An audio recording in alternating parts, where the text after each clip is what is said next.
In that dusty courtyard under the pale morning sun, a black boy knelt before the master, his hands clasped tightly as if holding his very life between his fingers. He had no weapons, no shield, no one to stand for him, only faith. He believed that if he prayed with sincerity, maybe he would find a trace of compassion. But the master didn't see a child, he saw property.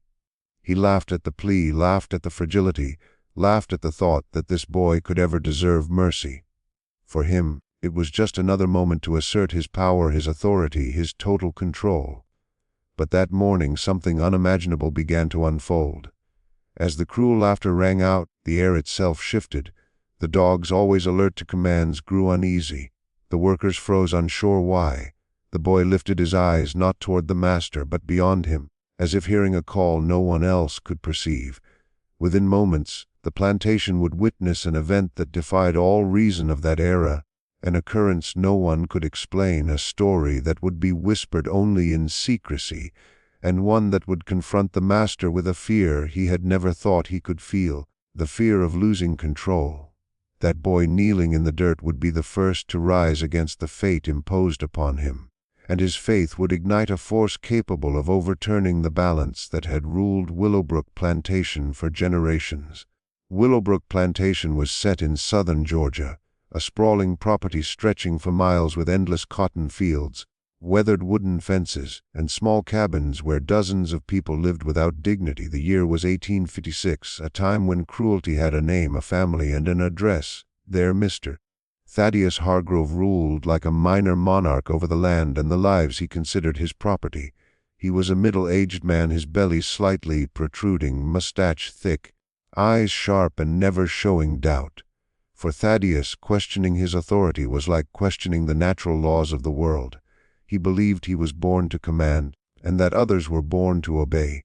This belief, reinforced by generations of privilege and impunity, made him not just a tyrant, but someone who took pride in being one. The boy kneeling before him was Samuel, only 12 years old, yet his eyes held a forced maturity carved by suffering. Samuel had been born there, the son of Martha, a quiet woman who worked in the big house and had learned early to keep her head down and her mouth shut. Samuel's father had been sold when he was just 4 years old. His only memory of him was a deep voice singing softly at night, a melody his mother sometimes repeated in whispers. Samuel had grown up moving between the fields and the slave quarters, quickly understanding that survival required invisibility. To be noticed meant danger, to be remembered meant punishment.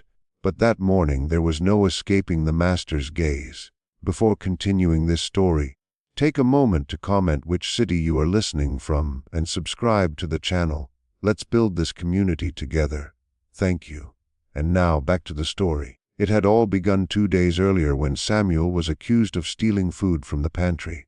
The accusation came from Jacob, the overseer, a black man placed above the other workers. Jacob was feared and despised in equal measure. He had learned that the only way to keep his small privileges was to be harsher than the master himself, constantly proving loyalty through brutality.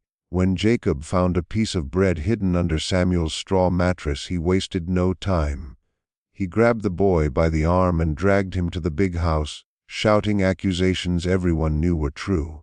Samuel had stolen because his mother was sick, because that week's food ration had been even smaller than usual, and hunger had moved from mere discomfort to physical pain. But reasoning didn't matter. Theft was theft, and Thaddeus Hargrove did not forgive defiance. That cold November morning, everyone on the plantation was called to the central courtyard. It was standard practice for public punishments. Thaddeus believed that setting examples kept order. He wanted everyone to see what happened to those who dared oppose him, even if the defiance was simply the need to survive. The workers gathered in a semicircle, wary, faces lowered, unwilling to watch, yet forced to stand. Martha was among them, clutching an old piece of cloth, lips moving silently in prayer. Samuel was brought forward, pushed by Jacob, whose hard expression never wavered, as if he needed to convince himself he felt nothing. Thaddeus slowly descended the porch steps, relishing the moment. A whip was rolled in his right hand, though he had no intention of using it yet. First came the ritual of verbal humiliation, the moment to assert power through words alone. He stopped in front of Samuel, forcing the boy to meet his gaze. Samuel tried to stay calm, but fear betrayed him in the trembling of his lips. Thaddeus smiled, that predatory smile of someone certain of victory. He spoke loudly so everyone could hear about ingratitude, about how he provided food and shelter, about being repaid with theft and dishonesty. Each word was a blade aimed not just at Samuel but at everyone present, a reminder of their place. Then Samuel did something unexpected. Perhaps it was the stories his mother told at night, tales of a God who saw the oppressed and heard their prayers. Perhaps it was because he had nothing left to lose. Or maybe because even at 12, he had learned that standing proud in death was better than bending low in life. Samuel knelt, not in full surrender, clasped his hands and began to speak. His voice started weak but grew stronger. He wasn't asking Thaddeus for forgiveness. He was calling to God. He prayed aloud, begging for mercy, for justice, for freedom. He spoke of hunger, of suffering, of his ailing mother, of the injustice that surrounded them. His words broke the script Thaddeus expected. He was no longer a passive slave awaiting punishment. He was a boy reclaiming his humanity, reaching toward a power greater than the master's earthly control. Thaddeus froze for a heartbeat, then fury erupted. How dare the boy? How dare he invoke God as if he had a right? The master laughed, a loud, cruel laugh that cut through the morning air. He called Samuel a fool, an idiot, a child clinging to fairy tales.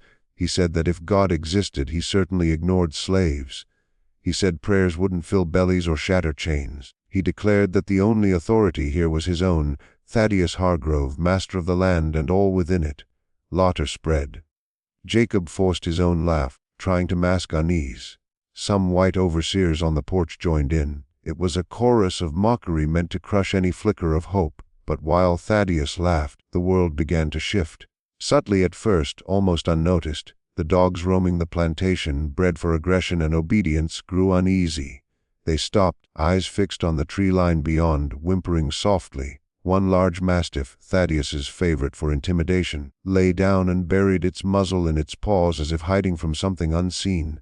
Thaddeus stopped laughing, frowning at the strange behavior. Jacob took a few steps back, equally confused. The workers whispered, glancing around, trying to make sense of it. The air changed. It's hard to describe exactly, but everyone sensed it. The temperature dipped slightly, yet it was more than cold. The atmosphere felt heavy, dense. The wind ceased completely. Leaves on the trees froze. Even the morning birds fell silent. The world seemed to hold its breath. Samuel, still kneeling, lifted his eyes not to Thaddeus but to the sky. His face shifted. Fear gave way to something else, an eerie serenity, almost otherworldly. He stopped trembling. His tightly clenched hands relaxed. Then he smiled, not mockery, not defiance, but relief, as though an answer had come. Thaddeus saw the smile and felt an unfamiliar shiver run down his spine. He stepped back involuntarily, sensing something wrong but unable to name it. He tried to command, shouting for Jacob to bring water, claiming the sun affected the boy, grasping for a rational explanation. His voice, however, sounded weaker than intended. The workers felt it too. Martha, Samuel's mother, covered her mouth, tears streaming, not of despair but a confusing mix of fear and hope she could not name. Then it began. From nowhere, or so it seemed, a sound arose, deep, resonant, coming from earth or sky. No one could tell. It was like a hum, distant thunder, and whispered voices in unknown tongues all at once. The sound grew, vibrating in everyone's chests. Workers glanced at each other, frightened. Some stepped back. Jacob dropped the whip, searching for Thaddeus for guidance, explanation, anything. But Thaddeus stood frozen, staring at Samuel with an expression that mixed shock, fear, and disbelief. Disbelief, and for the first time in his life, true terror. Samuel stood up. He wasn't forced, no one guided him. He simply rose as if some invisible power had lifted him. He stood before Thaddeus. And for the first time it was the master who appeared small. The boy looked straight into the eyes of the man who had tormented him, and there was no anger there. There was only a chilling clarity, a certainty that seemed to come from far beyond his 12 years. When Samuel spoke, his voice was no longer that of a frightened child. It was steady, strong, carrying an authority that no one could explain. He said that Thaddeus had been measured and found lacking. He said that cruelty always had a cost, and that cost would be paid. He said that oppression could not endure forever, because there was a justice greater than the rules of men. And then he said something that made everyone's blood freeze. He said that at that very moment freedom was coming. Thaddeus tried to laugh again, but the sound came out choked. He opened his mouth to make a mocking reply, to regain control through ridicule. But before a word could escape, they heard it. Horse hooves, many horses thundering down the main road to the plantation. The sound was unmistakable, urgent, relentless. Everyone turned toward the gate. Jacob ran to the fence to get a better look and went pale. He shouted something incoherent and came running back. Thaddeus, still trying to understand, moved to a spot where he could see the road and felt his knees weaken. A group of around 20 men on horseback was approaching fast, but they were no ordinary men. They were federal soldiers, blue uniforms visible even from a distance, armed and disciplined. At the front rode a man holding rolled papers. Behind them, a closed carriage followed, and 2 other riders appeared to be officers. This was not a casual visit. It was official. Thaddeus felt the ground vanish beneath him. His mind scrambled for an explanation, for a reason for this sudden appearance. There was none. He had done nothing that should have drawn federal attention. Or had he?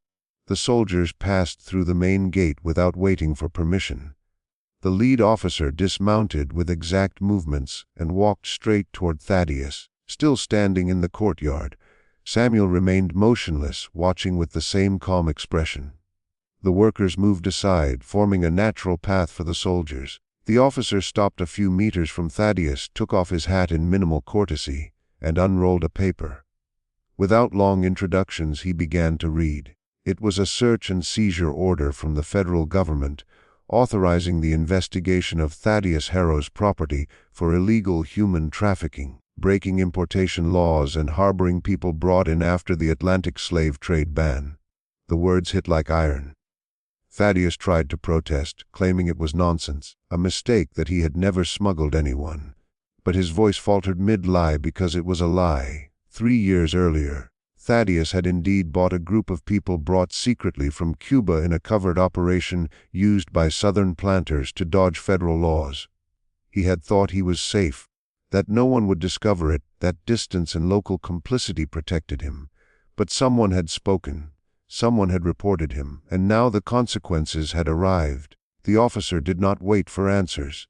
He gestured to his men, who spread throughout the property. Some entered the main house. Others went to the slave quarters. Still others began searching the barns. Thaddeus tried to follow into his house, shouting about rights, about private property, but 2 soldiers politely blocked him, making it clear he could not interfere. Jacob tried to slip away quietly, knowing that as overseer he could be considered an accomplice, but was stopped before reaching the trees. The workers watched silently, barely able to believe what they were seeing. The cruel but predictable world they knew was being turned upside down before their eyes. Samuel did not move. He stayed in the same spot, watching. Martha gently tugged his arm, trying to bring him back from his trance. She whispered his name, asked if he was all right, but Samuel only nodded slowly. He looked at her and said words Martha would carry forever. He said he had asked for help, and help had come. He said God had heard him and answered. Martha did not know if she believed it, did not know how to process it, but she held her son tightly, feeling that something impossible was truly happening. Inside the main house, the soldiers discovered documents. Records Thaddeus had tried to hide, proof of illegal trade, receipts for payments to smugglers, letters with other planters in the scheme. They also found a secret basement where some people were still held, recently brought in from a clandestine crossing, waiting to be sent to other properties. The discovery was devastating. The officer returned to the courtyard with a stack of papers and told Thaddeus he was under arrest on federal charges. The property would be temporarily seized while the investigation continued.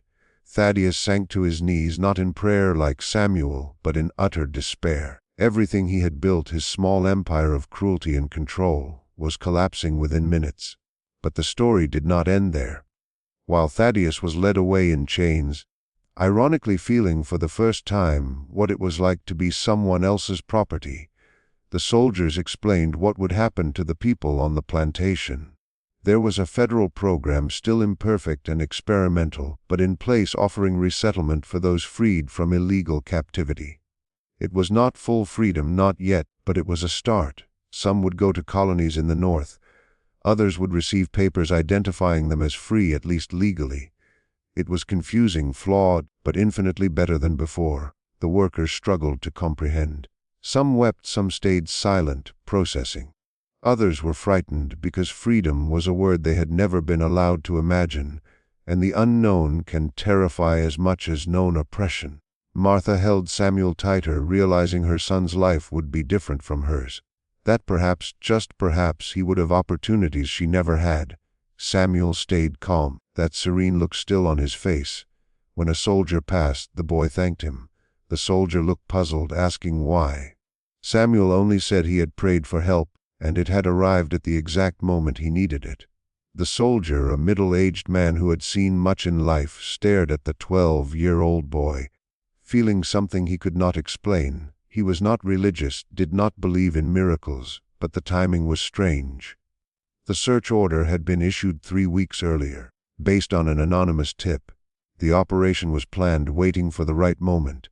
Yet, by sheer coincidence, they arrived exactly that morning, seconds after the boy's public prayer. The soldier could not explain it. It could be chance, probably was, but the absolute certainty in Samuel's gaze made him pause. In the following weeks, the story of that morning spread to neighboring plantations. Some said Samuel had powers. Others said it was an extraordinary coincidence. Still others, especially those invested in maintaining the system, tried to suppress the story, calling it dangerous because it gave hope, and hope threatened the established order. But stories like that have lives of their own. They spread quietly, whispered at night, shared when others could not hear, reminders that the impossible can happen. Martha and Samuel were resettled in a small community in Tennessee, where freed people tried to rebuild with minimal resources and constant hostility. Life was not easy.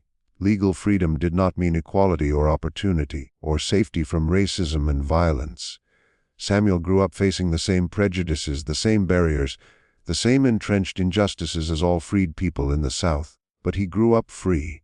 He grew up with a name of his own, with choices he could make, with a future not dictated by another man. And he grew up with unshakable faith. He always told the story of that morning, of how he had knelt and prayed, and how the answer had come in the form of horses and blue uniforms. As an adult, Samuel became a preacher, not in grand churches, but in small gatherings, in homes, in barns, wherever people came together to find comfort and strength. He told the story as proof that prayers were heard, that injustice cannot last forever, and that a higher order exists beyond human oppression. Some listened skeptically, others with desperate hope, but everyone remembered. The story was powerful, not because it proved anything for certain, but because it offered a different perspective, showing that the impossible can sometimes break into reality, shelter that had belonged to them. Samuel worked in many trades, from carpentry to field labor, always for wages, always knowing he could leave if he wanted. That simple freedom, the power to say no, to walk away, to make a choice, was something he never took lightly. He noticed how other men his age, men born free, treated these rights as ordinary. For Samuel, they stayed miraculous even decades after that morning in the courtyard. Martha lived another 15 years after their resettlement, long enough to see Samuel marry a woman named Grace, a fellow survivor from a different plantation, and long enough to meet her first grandchild. In her later years, she often sat on the porch of their modest cabin, hands busy with quilts she sold at the local market, and she would tell anyone who would listen about that impossible morning. Some people believed her, others said time and trauma had distorted her memory. But Samuel confirmed every detail. He remembered the exact chill of the air, the hue of the sky, the smell of fear mingled with morning dew. He remembered the sound of his own voice breaking as he prayed.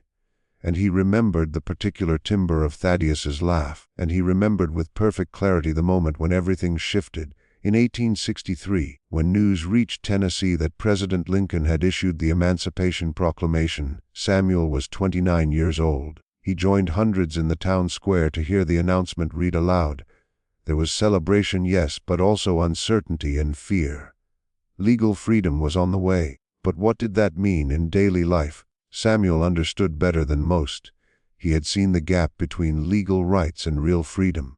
He knew that laws on paper were just the start, that the true work was in changing hearts and systems, building new structures that honored humanity no matter skin color. He dedicated himself to that work, joining freedmen's organizations, teaching others to read and write, helping negotiate labor agreements that wouldn't simply recreate slavery under a different name. The story of that morning in 1856 became a tool Samuel used when speaking to newly freed people terrified of their new lives, paralyzed by the enormity of freedom after lifelong bondage.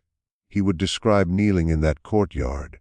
He told them about the hopelessness of the moment, the certainty that death was near, and then the impossible reversal.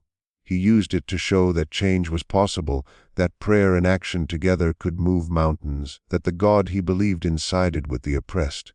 When speaking to white audiences, rare as it was, he told the story differently.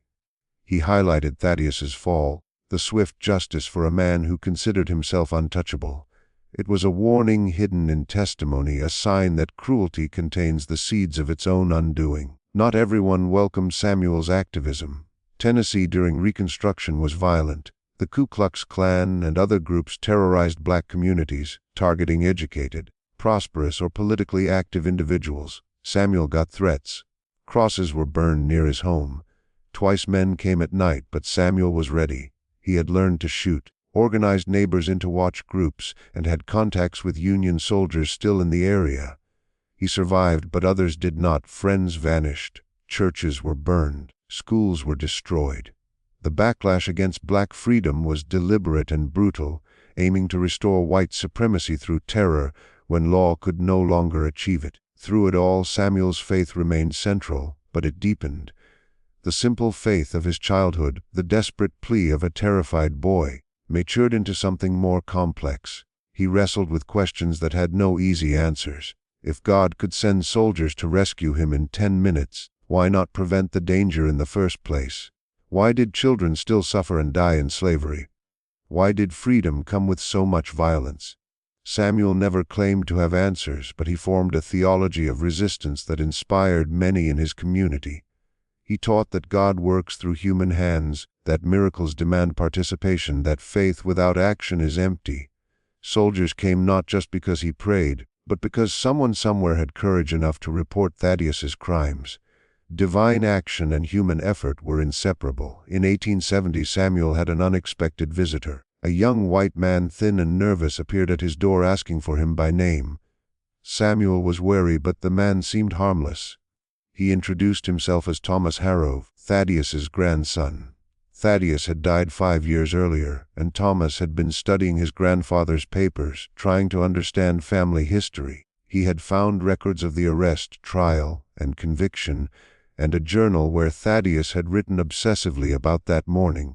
Convinced himself in his failing mind that Samuel had cursed him, Thomas wanted to apologize, not just for that incident, but for everything his family had done. He offered a piece of land once part of Willowbrook, now in his possession. Samuel listened, feeling complicated emotions. The apology seemed sincere, but it could not undo years of stolen time, trauma, and destruction. Yet Thomas was trying to make amends in the only way he knew. Samuel accepted the land not as forgiveness, but because it was innocent and could be used for good. He turned it into a school, one of the first in the region for black children. He called it Hope Academy, after the one thing most scarce in his childhood. As Samuel grew older, people came to him specifically for the story. Journalists, historians, and activists all wanted to hear about that impossible morning. Samuel's account stayed consistent across decades, giving it credibility. He never exaggerated, never added drama, never claimed more heroism than he had. He was clear. He had been terrified, his prayer desperate. He had no idea soldiers were coming. The only miracle he acknowledged was timing, and he admitted humbly that he could not prove divine intervention, only that he believed it with his whole heart. In 1885, a photographer came to Tennessee to document Samuel and others who had survived slavery. The photos were striking. Samuel, 41, looked older, his face lined with experience, hair graying but his eyes steady, direct, unafraid. Next to him stood Grace and their 3 children. Behind them, almost hidden, was the school he had built. The photograph became known, reproduced in abolitionist literature, used to advocate for freedmen's programs. Samuel earned no money, but he didn't mind. He saw the photo as proof that the boy who knelt in the courtyard had built a life, had created something lasting. The turn of the century brought new hardships. Reconstruction's promises failed. Jim Crow laws stripped away gained rights. Lynching spread. The Supreme Court endorsed separate but equal in Plessy v. Ferguson. Samuel watched the progress he fought for crumble, and it broke something in him. In his final years, his language grew stronger, more militant. Patience, he argued, had been a mistake. Nonviolence in the face of violence was suicide. He supported armed self-defense, helped organize mutual aid societies to respond swiftly to threats. Some former allies, especially white moderates, distanced themselves. Samuel no longer cared about pleasing whites. He had spent too many years trying to be acceptable to people determined not to see his humanity. Samuel died in 1984 from pneumonia. Hundreds attended his funeral. People came from across the South. There were speeches, hymns, stories. Multiple people recounted that morning at Willowbrook, each adding meaning and perspective. Samuel's grown children listened, amazed at the courage it had taken to survive, to build from ashes, to keep faith through all he witnessed. Hope Academy ran for another 40 years before finances and segregation forced it to close. It educated hundreds, many becoming teachers, professionals, activists, carrying Samuel's story forward to new generations. The story changed with each retelling. Some highlighted miraculous timing, some Samuel's courage, some divine intervention, some the importance of federal action. All versions kept the truth. A boy prayed, a master laughed, and 10 minutes later. In the 1960s, during the Civil Rights Movement, Samuel's story found new life. Activists digging through old archives, people found records of his life, discovered photographs, and came across transcripts of speeches he had delivered. They saw in his story elements that echoed their own struggles. The same themes of faith and perseverance, the same belief that the impossible could actually happen. Martin Luther King Jr. never mentioned Samuel directly, as far as records indicate, but the theological ideas King expressed, the notion that the arc of the moral universe is long but bends toward justice, would have been familiar to Samuel. Both men shared a belief that divine justice and human effort were partners, that prayer required courage, and that faith demanded action. The place where Willowbrook Plantation once stood is now partly marked as a historic site and partly private property.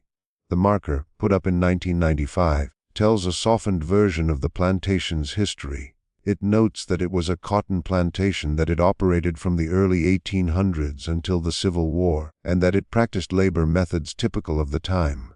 Samuel is not mentioned. Martha is not mentioned. The events of that November morning are not mentioned. Historians and activists have asked for a more truthful marker, one that names the atrocities committed there and honors those who suffered. So far, those requests have not succeeded. The current property owner, a developer planning a golf course, has resisted any designation that might complicate his plans. Memory, however, persists in other ways. Samuel's descendants, now numbering in the hundreds, gather every few years for family reunions. At these gatherings, the story is told again, usually by the eldest members who heard it from those who heard it from Samuel himself. The details remain strikingly consistent. The dirt courtyard, the cold morning, the prayer, the laugh, the strange feeling in the air, the sound of approaching horses, the soldiers in blue. Younger members of the family sometimes struggle to reconcile the story with their everyday understanding of how the world works.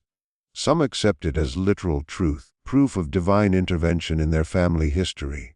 Others see it metaphorically, a story about courage and coincidence that over time gained spiritual significance. Still, everyone recognizes its importance, its role in shaping family identity, its testament to survival. Academic historians have examined Samuel's account carefully. Some have located military records and verified that a detachment of federal soldiers did arrest Thaddeus Harrove on that specific date. They confirmed that he was tried and convicted of illegal slave trading, and that his property was confiscated. These facts are documented. What remains uncertain is the miraculous element. Was the timing truly extraordinary, or was it a coincidence, made meaningful by humans' need for story? That debate may never be settled. Miracles, by their nature, resist scientific proof. They exist in the space between events and interpretation, between what happened and what it means. What is undeniable is the impact. Samuel's story, miraculous or not, changed lives. It gave hope to people who had every reason to despair. It provided a way to understand suffering and liberation. It showed that power, no matter how absolute it seems, is never permanent and always vulnerable to unexpected reversals. It demonstrated that 10 minutes can hold transformations that reshape everything that comes after. These truths exist independently of whether divine intervention actually occurred. They operate on a different level, the level of meaning, of story as a tool for survival, of narrative as a form of resistance. The last word belongs to Samuel himself. In one of the final interviews he gave, conducted in 1950 by a researcher collecting oral histories, he was asked, "Do you believe God sent those soldiers?" Samuel's answer, preserved in the interviewer's notes, was characteristically thoughtful. He said, "I know I prayed. I know they came. Whether God sent them, or whether my prayer simply gave me the courage to stand and face what came next, I can't say for sure. But I know faith changes things. Sometimes it changes circumstances. Always it changes the person who has faith. I was a different boy when I stood than I was when I knelt. That transformation, that's the miracle I know happened. Everything else you'll have to decide for yourself." That humble yet certain perspective defined Samuel's approach to his own story. He never claimed to have all the answers. He never demanded that others believe exactly as he did. He simply shared what he experienced and let people draw their own conclusions. In a time of rigid certainties, strict theological systems, and sharp divides between believers and skeptics, Samuel's nuanced faith was radical. He held divine mystery and human action together in tension, refusing to collapse one into the other, insisting that both were real and mattered. The impossible happened that morning at Willowbrook Plantation. Whether by divine intervention, extraordinary coincidence, or a mix of both, something disrupted the expected order of oppression.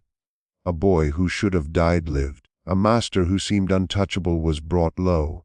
And in that breaking, in that reversal, a story was born that would outlive everyone involved, travel across generations, and speak to the persistent human need to believe that cruelty does not have the final word, that justice exists even when delayed, that prayers are heard even when the heavens seem silent. Samuel's story reminds us that history is not inevitable, that the systems that oppress us are not permanent, but human-made and changeable. It reminds us that courage can look like a child on his knees, that faith can sound like a desperate prayer, that victory can arrive when we have stopped expecting it. It reminds us that 10 minutes can change everything, that the impossible happens more often than we think, and that hope itself resists despair. The boy who knelt in that dirt courtyard grew into an old man surrounded by family, who built schools, raised children, and told his story thousands of times. The master who laughed died alone, broken, his empire gone, his name remembered as a symbol of cruelty and downfall. In the years between those two deaths, in the decades stretching from that morning to their final moments, a different world struggled to be born. That struggle continues. The impossible is still happening, still breaking through, still transforming courtrooms and cotton fields into places where justice appears unexpectedly and laughter turns to ashes. Samuel's story is our story if we have the courage to claim it, the faith to believe it, and the wisdom to learn from it.